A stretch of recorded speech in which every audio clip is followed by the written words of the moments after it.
Welcome to the Real Film Nerds Harvest Horror Fest.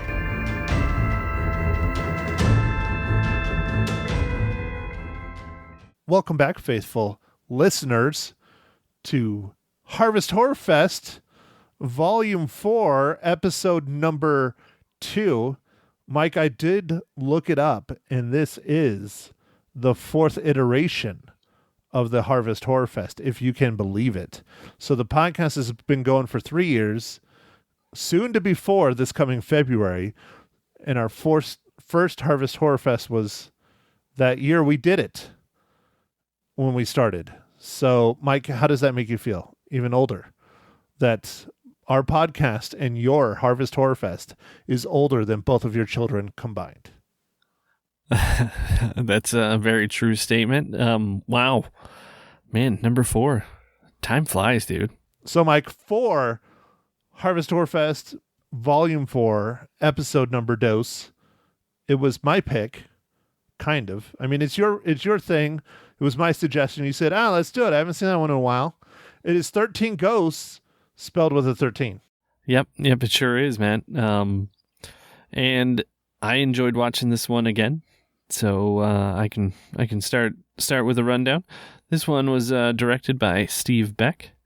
It was written by Rob White, Neil Marshall Stevens, Richard DiVadio, Todd Alcott, and someone we might recognize, James Gunn. And this movie is starring Tony Shalhoub, Shannon Elizabeth, Imbeth Davids, Matthew Lillard, F. Murray Abram, and it is about when Cyrus Kritikos, a very rich collector of unique things, dies. He leaves his house and fortune to his nephew and his family. While they're inside, they find they're not alone. Well, that's pretty vague. Well, but there's 13 ghosts in there with them. Yes, there are a few ghosts in there with them. So, Mike, I like this movie. I think it's fun. Yes, it's cheesy. It's goofy. The acting is questionable at times, especially by some of the support staff.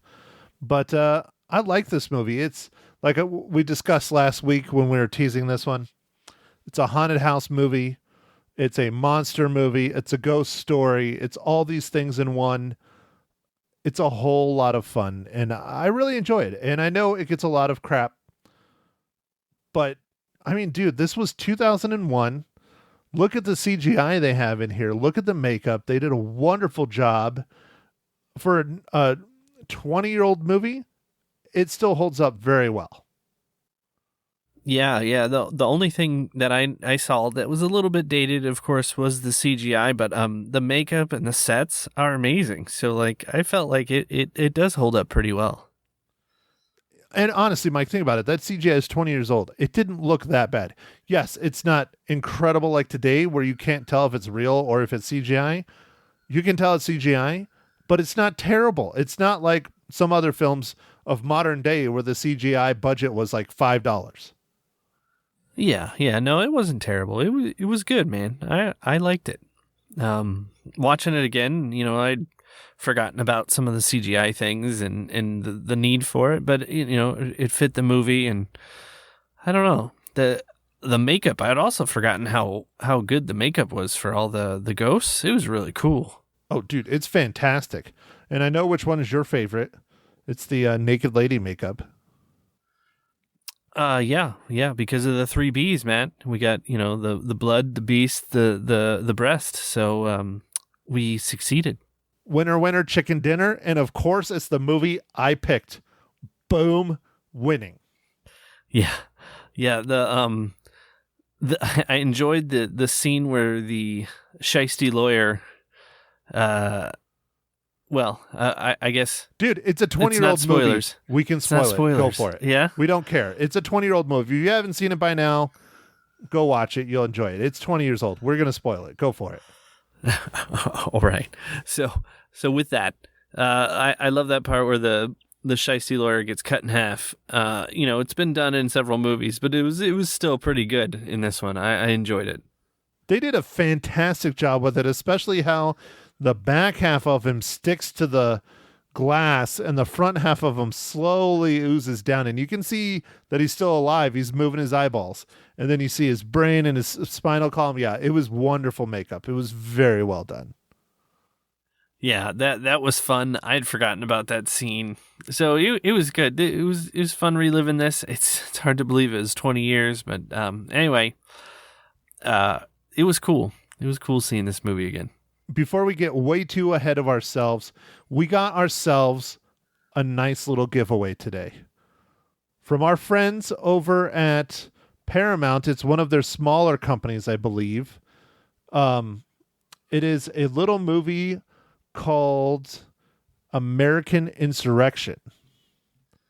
So, Mike, did you get a chance to check out the trailer? I did not. Okay. Well, I watched it, and it is a big time kind of what if film. It looks interesting. Definitely probably will have to check it out, but that's not up to me and you, Mike. That's up to our listeners who get to enter our contest to win a copy of this film. Mike, what should they do? What should our listeners do? Well, since this is a ghost movie, they should tell us what their favorite ghost movie is. And, it's the Harvest Horror Fest, so why not? Perfect, Mike. I love it. If you want to be entered to win one of the copies of this brand new Paramount film that just came out a couple days ago, American Insurrection, go ahead and email Mike or myself, Matt, at realfilmnerds.com, or you can also email us at nerds@realfilmnerds.com with your favorite ghost movie of all times, or TV show, maybe TV show too, because there's some good ones out there, right, Mike? Oh yeah, that's true. Yeah, TV show's fine too. Just something, I guess, with a ghost in it, it would be fine. Yeah. Give us your favorite, and we'll put you in our little drawing to win a copy of American Insurrection. All right, well, here is the business for our giveaway. The action-packed thriller American Insurrection is now streaming on Redbox. After a powerful militia seizes control of the U.S., a group of friends try to escape the growing violence and will do whatever it takes to survive. Stream American Insurrection instantly on Redbox today. Rated R, and again, that is from our friends over at Paramount Pictures. All right, Matt. So I know we're a little bit off format, but I'm going to ask you anyway, Matt. What are you drinking right now?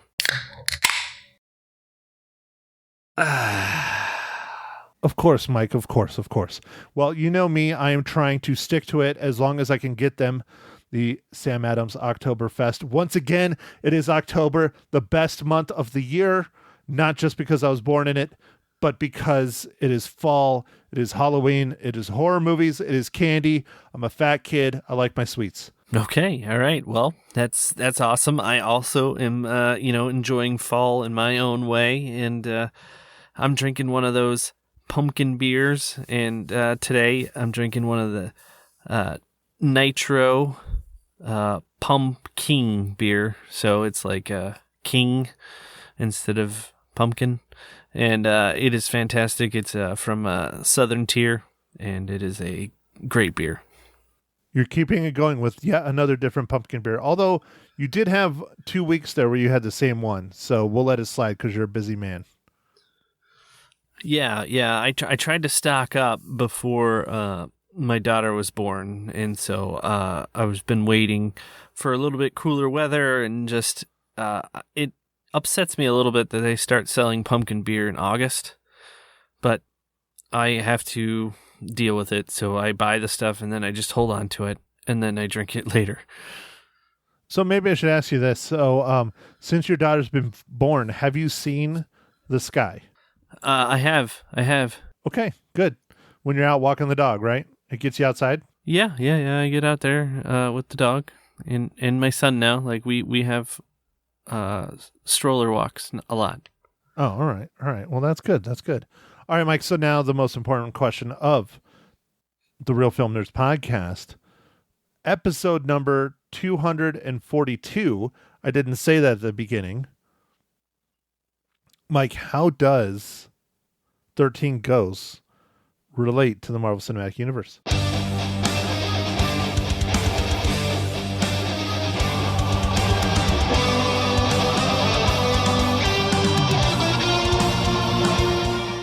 All right, Matt. So this one I was a little on the fence about.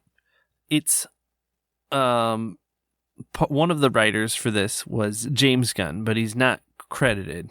And obviously James Gunn did Guardians of the Galaxy Volume 1, Guardians of the Galaxy Volume 2, Suicide Squad. But so I was a little bit like, I don't know if I should use that. It's kind of a cop-out. So what I ended up doing was looking a little bit deeper, and I found out that the editor on this, Derek Brechen, worked in the editorial department for Iron Man. All right, Mike. So you got 2. Now, why do you think they didn't give James Gunn credit? Do you think it was just because he didn't do a whole lot, or do you think he just wasn't a big enough star in 2001? I don't know, man. You know, a lot of times they talk about ghostwriters or whatever, and maybe he was one of those for this, where they don't really get credit. I think they get paid, but it's like a nominal fee, and then that's it. Like, they just write some stuff, and they get paid, and they determine if they're going to use it. I don't know. It seems like it's more of a very small contract kind of side gig. So what you're saying is James Gunn was a ghostwriter for 13 Ghosts. Maybe. Yeah, sure. That wasn't exactly how I was looking at it, but yeah, sure. So he's the 14th ghost. Yeah. Well, there's 2 uncredited, so he might be the 15th ghost. Oh, all right. Well, it's James Gunn. Let's give him 14th because he's doing a stellar career now. Okay, that's true. He is. Okay, Mike, so I would say we're in the spoiler section, but I think we've been in the spoiler section since about 3 minutes in. So other than the lawyer getting split in half, give me your thoughts more about this film. I think I really like the way that it was set up, and it's not too serious, like you said. It's kind of goofy. Some of the actors in the movie aren't the greatest, but that's okay. It's just they focused a lot on the content of, having these different ghosts and this kind of weird haunted house and stuff, and it was cool. Like, that set, like, whoever designed that thing, that was great, man. Like, with all the glass and the different stuff, whoever they got to do that was amazing. I don't even know how they fit that in their budget because it seems so good.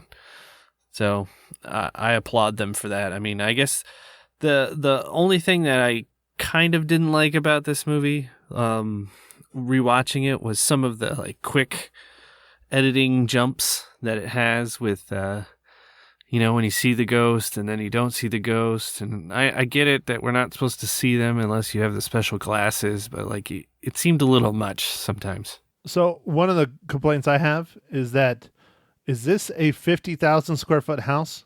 Because it seems like wherever they go, it's never ending mazes. And I didn't think it was that big of a house from when we see it roll up. But how do you get lost in the basement? I mean, yes, there's tunnels and all this other stuff, but literally when Matthew Lillard's character walks down there, it's a hallway, and that's where all the ghosts are. And then they're getting lost down there in I don't know. I'm confused on that.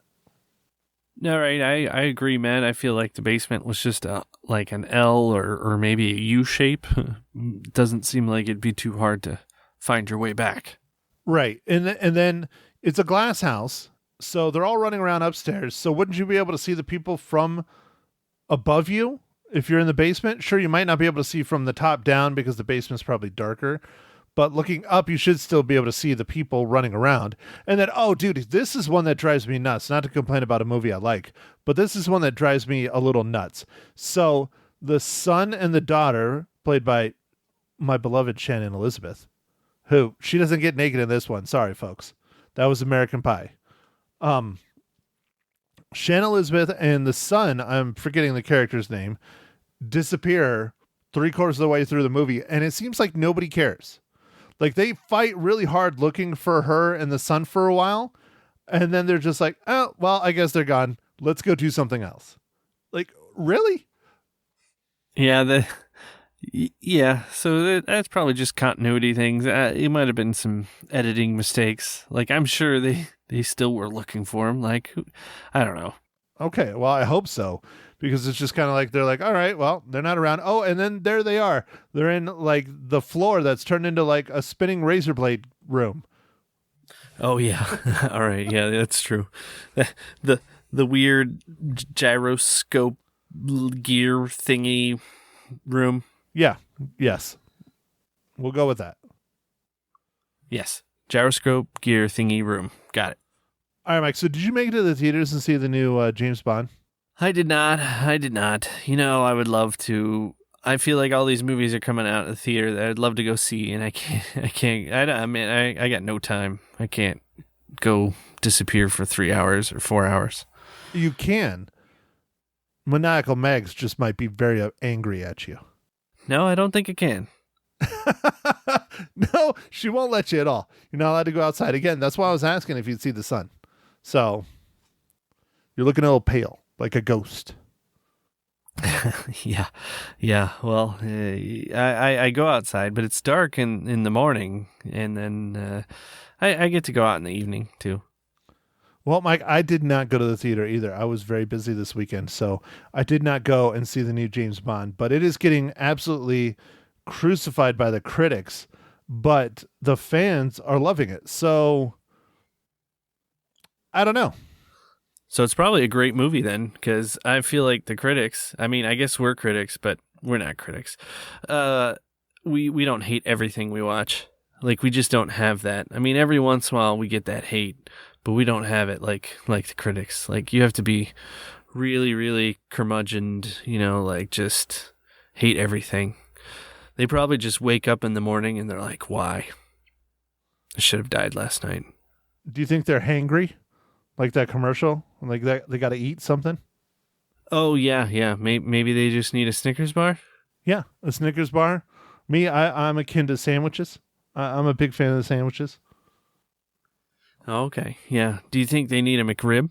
Definitely. Oh my God, Mike, you just opened Pandora's box. The McRib is coming. The countdown has begun. Normally it would be out by now. What? Yeah, pandemic? November 1st. The McRib Did the returns. pandemic get it? The pandemic? Yeah, let's just blame it on the pandemic. I blame everything on the pandemic. What if the cure for COVID-19 is a McRib? Would you eat one? Sure. Well, I've watched you eat some. I purchased some for you when I was over there. I believe it was for your wedding. Yes, it was. I was very upset because that was the time period when Arizona was not getting McRibs at all, no matter what time of year it was. And go over there, and I even brought some home on the plane. Yeah, no. It was like they were plentiful over here. It was the land of McRib. Okay, Mike, I'll get us back on track. 13 right. Ghosts. Sorry, I did that. I threw you out there. Yep. Dude, I'm excited. I'm very excited. I wish it was today, but, you know, at least I know for a fact it's coming. It's just, it seems like it takes longer and longer, you know? And I don't know how it is over there, but here, no matter what time of day I drive by McDonald's, it's starting to become like In-N-Out Burger. Now, maybe that's because probably the lobbies are still closed, but there's always a line wrapped around freaking McDonald's here. And I just don't get it. I mean, I'm not a huge fan of McDonald's at all. I think the best part that they make is probably their breakfast and the McRib. That's it. Yeah, I'm with you, man. Every once in a while, I still get a chicken nugget kick, but you know, living the good old days back when I used to eat a lot of chicken nuggets when I was a little kid. But no, I like their breakfast, and that's about it, man. Like, that's it. Seriously, their breakfast burritos are quite tasty. The McGriddle, I mean, that's basically a heart attack in a wrapper. Yeah, but it's sweet and awesome. I know, it's delightful. And they have the full breakfast, the complete breakfast or whatever they call it. I used to get that all the time when I was a kid. It was literally like going to a restaurant getting a breakfast. It was like pancakes and eggs and bacon and oh my God. Delightful. Yeah. Okay, remember, you did this. Not me. You did this. It was me. All right. Let's get back on track, man. 13 Ghosts. So my recommendation is definitely go and watch this one. I think you will enjoy it because I enjoy this movie a lot. I'm not a huge horror movie film. This is I would say it definitely is a horror movie. It's all those different kind of genres blended together of the horror subgenres. Check it out, unless you can't handle gore, because there is a lot of gore. Yeah, I would also recommend it. it's a kind of like a horror movie light. It's not super scary. There is quite a bit of gore, but it's fun. It's not super serious. Like it's a pretty good movie. Just the acting's not the best, and there's a few things here and there like we've talked about, but overall, it's a pretty fun movie, man. And when you suggested it, man, I was like, oh yeah, let's watch that one. I like that one. Okay, Mike, so how many reels? I'm going to give this one 3 reels out of 5. So clearly, Ma Hinshaw, which hopefully you'll hear later in the podcast, if Lisa Live and Local on Magic 99.1 sends me the recordings from Monday, hopefully she does. Ma Hinshaw and I both really like this better than you, Mike. We both gave it 4 out of 5 reels. Oh, man. Interesting. Yeah, I'm kind of shocked she liked it so much because she's not a fan of horror or blood, guts, and gore or any of that stuff.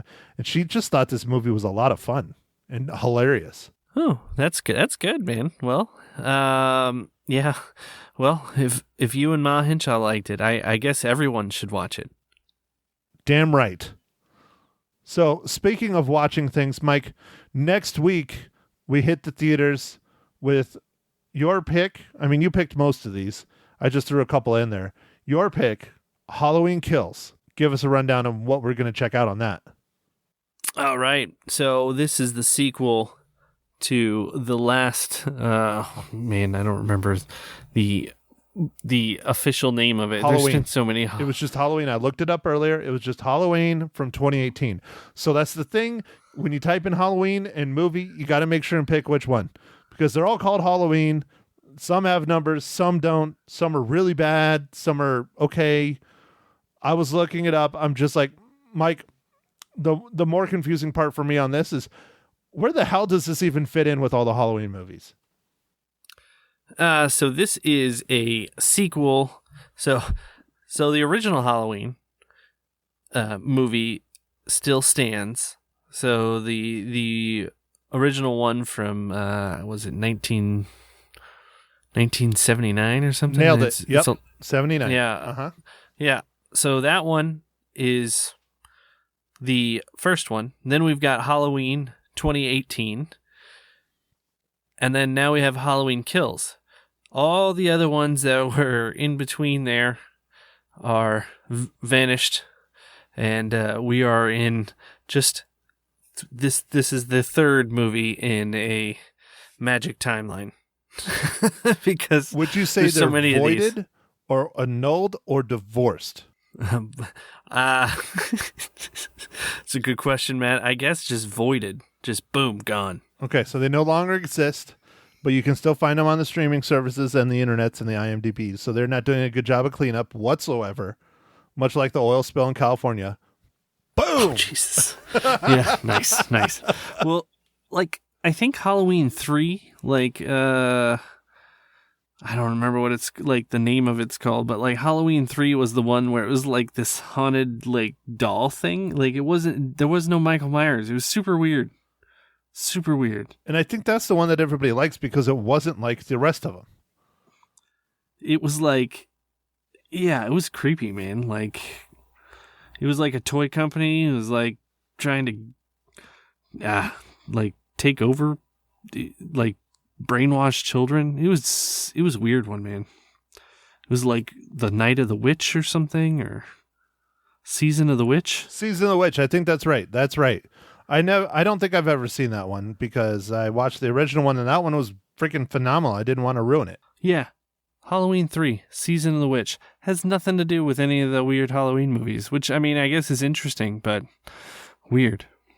So there's just so many Halloween movies, but, you know, I'm interested to see how they wrap this up. This, I think, is a finale, so I think this is like a trilogy, Matt, and this is the third one, even though they didn't make the first one. And John Carpenter made like a new soundtrack for this movie, I guess, so they're hyping that up. So I'm excited to see it. The Halloween 2018 was actually really good, so we'll see how this one goes. I was very disappointed in the Rob Zombie Halloweens, actually. Speaking of Halloween movies.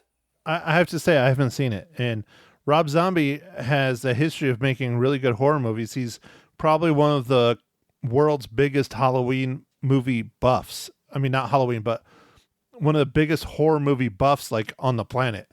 And for him to be making like horror movies is pretty awesome. And it's sad that his wasn't very good. I've never watched it because I heard how bad it was and I didn't want his reputation in my eyes to go down, I guess is a nice way to put it, because he's a great musician. No, it was just weird, man. Yeah, just wasn't. I don't know. He's made some decent horror movies, but like The Devil's Rejects, I really liked. But I don't know. So just House of a Thousand Corpses that never got released and then finally did, and then you're like, why didn't this get released? It doesn't seem that bad. Yeah, but I'm diverging too much. No, it's Matt, very much on point, Mike, because we are going to be talking about Halloween next week. So this will be a little taste of what we will be diving into hopefully next week. So you're going to have to do some research on your phone when you're sitting there rocking your baby to sleep. How's that? All right, I will. I'll do some research. But the interesting thing about this Halloween Kills coming out, it'll be released in theaters and on Peacock streaming simultaneously. So they're picking up the HBO Max model. Just for this movie, I think. So are you going to go watch in the theaters or are you going to stream it, Mike? I think due to my current situation, I will be streaming it on the lines. All right. Well, we'll see how it goes. And, it'll be interesting to see the numbers and how they report them or if they don't report them, because a lot of the streaming services just flat out don't report their numbers. And that's one of the biggest things surrounding, the Scarlett Johansson lawsuit, because, that is now streaming on Disney Plus. Yeah. That is streaming without having to pay for the Plus. Right. They settled that lawsuit though, Matt. Did we talk about that last week? No, I didn't hear about that. Oh yeah, no, it's settled. ScarJo, I don't know, nothing was disclosed because it was settled, but I imagine ScarJo got another 20-30 mil, so she's good. Yeah, and that's like pocket change for Disney now. So I don't know, maybe they took a pretty hard hit on COVID. I mean, the parks were closed for a long time. Yeah, the parks in California were closed for a very long time, 13 months, and in Florida it was less, like a lot less, like a few months, but and then all around the world too, the parks were closed and opened and then closed, I think. So, I don't know. It sounds like, in the rush to put stuff on streaming services, there has been some poor execution and double checking on people's contracts. Shocker. Because a lot of these, I guess especially with Marvel Cinematic Universe movies and stuff, the actors agree to like a base fee to initially do the movie, and then they would like a cut of the release because they make a ton of money, and it's kind of a win-win for both, right? They don't have to spend as much to produce the movie on the actors, and then when they do make all this money, they just have to split a little bit with them. With the streaming stuff, things get a lot more murky. I know with HBO Max, when they said they were going to release all their movies to streaming at the same time, they paid like everybody. They gave them like all this extra money. Like for all the movies. So Disney doesn't care then. I'm not saying that. Okay. I don't know. I just feel like somebody dropped the ball on that. But I also wonder, like, they released what was it? The Jungle Cruise? Yes. Yeah, the Jungle Cruise. On the streaming, and it's like, but that one had like Emily Blunt and The Rock. I think they had that one straightened out, so I'm not sure if it was just like some of the MCU stuff or if it was because that one was coming out and it was supposed to have come out right before the pandemic hit. Like they didn't have any of that stuff figured out. and they didn't plan to put it on the streaming service, and then they did, and then things got weird.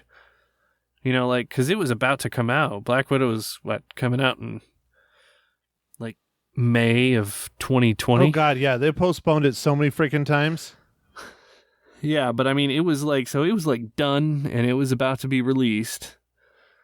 And then COVID hit, and then, like, you know, obviously they didn't update the contracts and stuff at that point, but they, you know. So I think just somebody dropped the ball. Well, all right, Mike. Well, I think we have come to the end of our time for Harvest Horror Fest Volume 4, Episode number 2. Also, Real Film Nerds Podcast, Episode 242.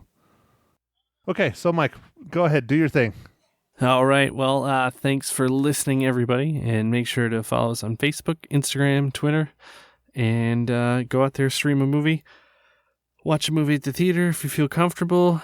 You know, enjoy your October and the fall season and all the pumpkin-y things, you know, you can get now. Like I don't know. There's probably like a pumpkin like air freshener for your car and all kinds of stuff now. I feel like there's pumpkin everything. Like, I'm surprised my microphone's not covered in pumpkin. Dude, everybody loves a little PSL air freshener.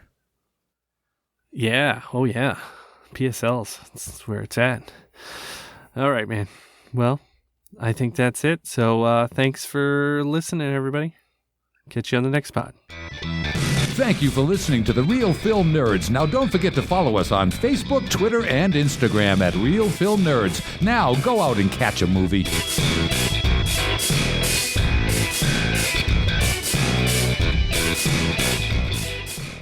He's in to talk about his horrific horror film festival. It's Matt Hinshaw from the Real Film Nerds podcast on Magic 99.1. I'm starting to like that name better. The Horrific Horror Festival. Yeah. So is the film festival, the Horrific Horror Film Festival. So is it because the festival is horrific, or is it because it's just horror? Well, according to Rotten Tomatoes, the movie that you watched last week was horrible. 13% is what? 17%. That hurts. It just went up. It just went up. Hold on. Let me put my phone down. I just fixed it.